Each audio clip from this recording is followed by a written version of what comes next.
Hello, lovelies. Welcome to Narc Free Formula. My name's Freedom. Thank you for joining me.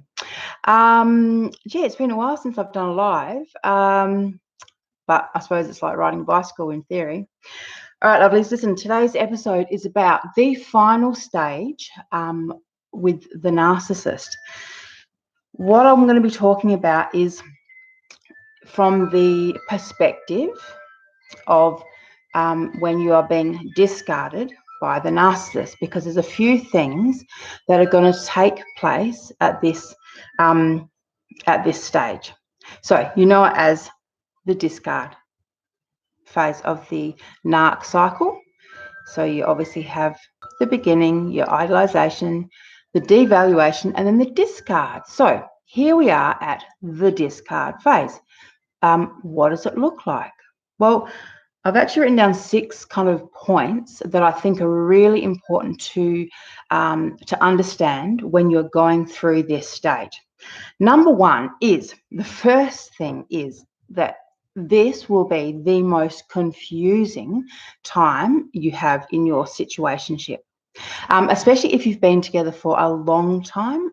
The discard phase will really throw you, because you've probably done quite a few rounds of devaluation, and then kind of either not broken up but not gotten back, not properly broken up but kind of had a bit of a break and then gotten back together.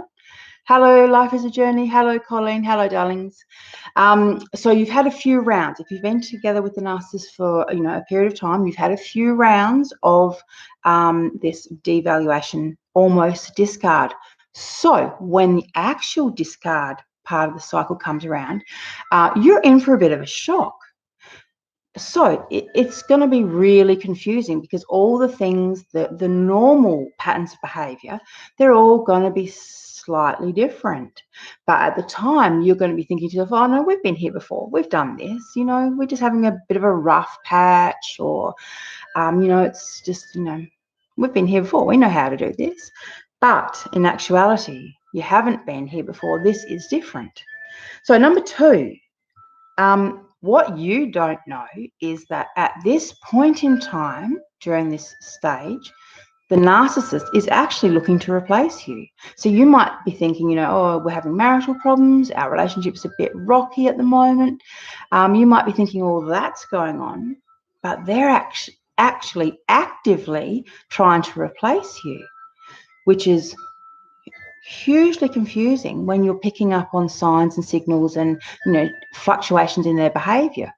So one minute you'll be arguing, then you'll be sorting it out, and they'll be saying, we can get through this, we are soulmates, we're supposed to be together, and then the next minute they're acting all cold, starting another fight and disappearing again.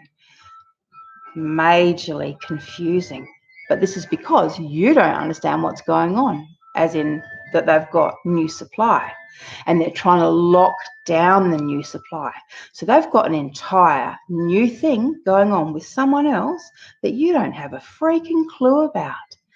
And the thing is, that over there is impacting on your situation, because every time the narcissist thinks they're about to make the break and jump, if the timing's not right, if something happens over in the new situation, they will swing back. They'll come back. It's like, it reminds me of, there's a term and it's called monkey branching. Hello, Rita. Hello, G. Marie behind the mask. Hello, darlings. It's called monkey branching. This is what narcissists do in relationships. Essentially, they are like monkeys who swing through the trees. If you ever watch a monkey, what happens is you'll see them. They grab a branch, they'll swing out to the next one, they hold, then they swing back between the two, and then they let go of the first one, swing out to the next one, swing back a bit, and then they let go. And it's a constant cycle of reaching out, grabbing, swinging back before letting go. And narcissists are the same. They are not going to let go of old supply until the new supply is locked down. But you don't know any of this is going on. You've got no clue. You think you're married and that you're having marital problems, or you're in a relationship and you're having problems, right? And you're also thinking, well, we've been here before and we're still here together after all these years, blah, blah, blah, blah, blah. right? Keeping yourself trapped in this toxic situation. All right, number 3, another fascinating thing during this final discard phase is the narcissist is actually changing their mask, and at times you will notice it. So you will have these moments where they'll act a certain way and you'll think, what the hell?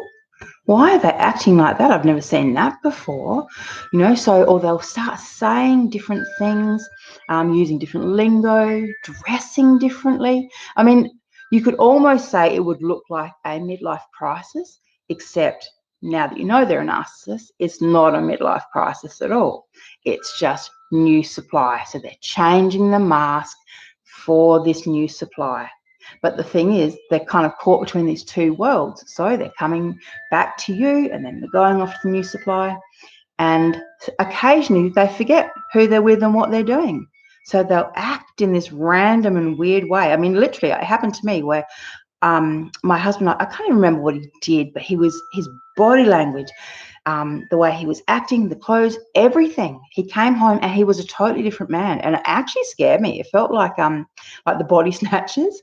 You know that movie, the case of the Body Snatchers, where aliens take over everyone's bodies. It was like that.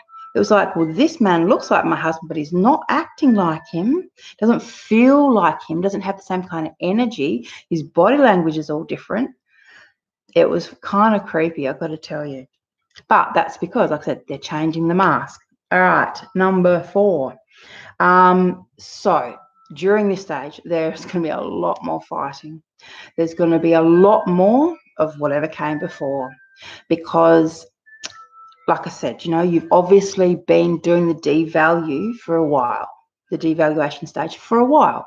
So they're used to saying nasty things. They're used to being mean to you. So now they're going to have to either amp that up a bit, because, if they want to break things off with you, they're going to have to do something that is going to cause the break. But the thing is, the narcissists don't want to be seen to be the bad guy. So in a perfect world, if they can get you to break up with them, that way they get to look like the good guy, their hands are clean, and they can play the victim to the new supply and cry, no, she left me, I'm just a good man looking for a good woman. Oh, darlings. All right, number 5. All right, this bit's a little bit serious. It can be dangerous. This time can be dangerous because they are so unstable at the best of times. And then when all this stuff's going on, they're volatile, they're moody, they're unpredictable. And like I said, strange things can and do happen. So if you're still in your situationships, right, you need to be really mindful of that fact. The discard phase can be dangerous, physically dangerous for your own life, your own safety. Hello, Narc Detector. Hello, darling. I'm just going to quickly I'm going to read some comments just quickly before I go on to the final point. Jean Marie, mine met the new supply while he was working out of town. I found out about her, and while he was at work, made my escape. He moved in with her shortly after to her home cross country. Well, that's the thing. Narcissists can't go without supply for too long. I was with my narcissist, who's actually probably a psychopath, but anyhow, he's not diagnosed, so we'll just call him a narcissist for now. But we were together for a decade and a half, and I'm really not joking. Within 2 days of me kicking him out, 2 days, he had new supply sitting in the car seat, driving her around like a taxi driver. It was surreal. 2 days. All right, lovelies. So number 6. I know, Joey. Hey, darling. I know you've changed your name to Narc Detector. I saw that. Oh, hey, Deb. Hey, darling. All right, loves. So number 6 is during the final discard stage, the narcissist is going to be setting up the narrative, right? And like I just referred to, they don't want to look like the bad guy. They want to get out of this with their hands clean so that no one can point the fingers at them. They want to be able to milk it for all it's worth, so get the sympathy vote. And so you'll notice strange behaviours, and they are, like I said, they are setting up the narrative. So in my case, for example, here is my husband doing a whole lot of really weird stuff, pushing really hard because he's got new supply finally lined up and almost locked down. So he's amping up the fights, he's doing all kinds of things. So one night when I just go, oh, you know what, I cannot stand this, and I try to leave, get in my car, he literally stands out on the balcony and yells for the whole neighborhood to hear, so the whole neighborhood could hear. He goes, freedom, don't leave us, we're your family, right? So knowing full well, you know, I would never leave my children. My children and I are tight. We are family. I would never leave my children. So he knows full well that people are listening, and this is going to suit the narrative when later on he can say, you know, with tear rolling down the cheek, oh, you know, she left me. And people, you know, and the neighbours will say, oh, yeah, we heard him, or we saw him that night. You know, he was crying on the balcony. Oh, darlings. This is creating the false narrative, okay? It's basically setting up the story for after you. You know, they're already thinking. They're not thinking about how to make you stay, how to sort things out. They are about 10 steps ahead. They're thinking about how it's all going to play out. And if you've been married, you know, they are aware of the fact that people are going to be talking about it, that everyone's going to have an opinion, that people are going to side with one or the other. And the narcissist is going to make sure that they are the ones who are believed.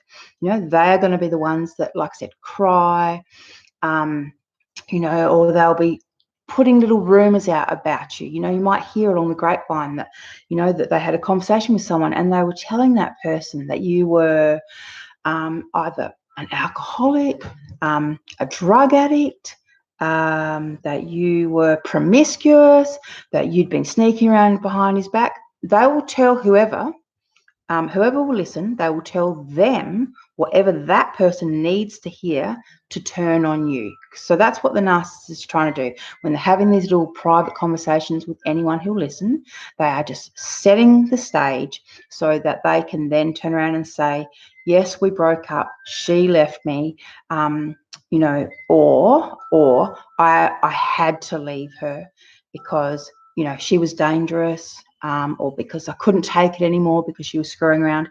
Whatever makes them look good, whatever story gives them the opportunity to take no responsibility, no accountability, and lay the blame at your feet is what they want to say. Like, that's the perfect narrative.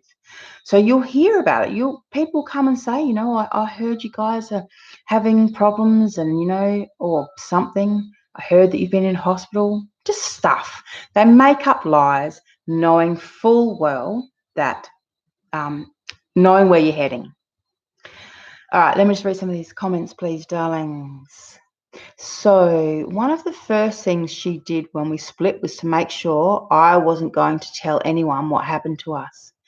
Yeah, so that's another thing that they do also, is try and they will make sure that, actually I should probably change this to .7. They will make sure to try and make sure that you commit to doing the right thing. So they'll say things like, look, obviously this isn't working. We need to go our separate ways, but there's no reason for it to get ugly, right? So let's be adults. Like, they'll use that phrase, let's be adult.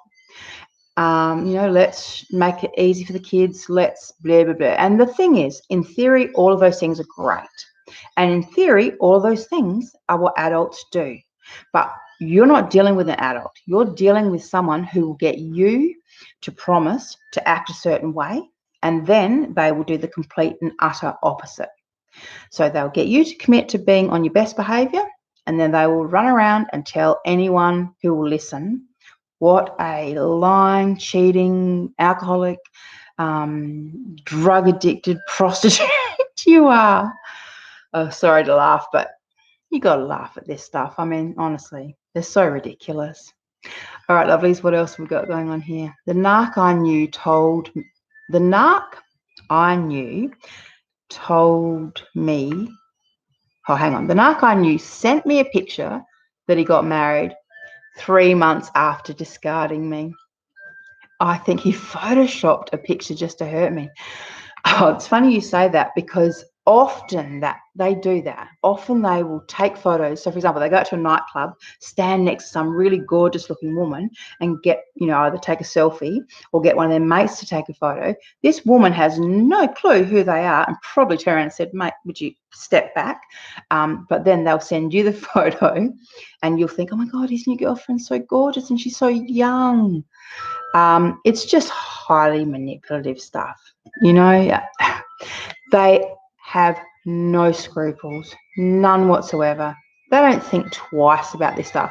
See, we think, that normal healthy people don't do that kind of stuff, because normal healthy people don't do that stuff. But the thing is, they are not normal and healthy. What is this? Yeah, it is pretty lame. Yes, you must. Logic versus emotion. That term helped me a lot to get my mind right. Yeah, getting your mind right is key to understand, key to healing. If you can get your mind right, if you can get yourself in the right headspace, you'll be fine. It's when you drink the Kool-Aid, it's when you keep telling yourself the lies that they told you. When you keep saying that we were in love, that we were soulmates, that was real, that we had a family together. None of that's real. You were on your own the whole time. It was an illusion. So if you can kind of get your head around that, that will make the world of difference to your healing. And it's painful, sure, it is painful. But look, right now there's 55 of us on here, and we've all been through it. So just know that you're not alone is the main thing. You're not the Lone Ranger, darlings. All right, lovelies. Thank you for joining me. Thank you, Pink Kisses. Thank you, Colleen. Thank you, Deb. Thank you, Narc Detector. I can't think of any other names that were there, but thanks for joining me, darlings. And yeah, I will talk to you guys soon. I'm going to try and do more lives. All right, bye.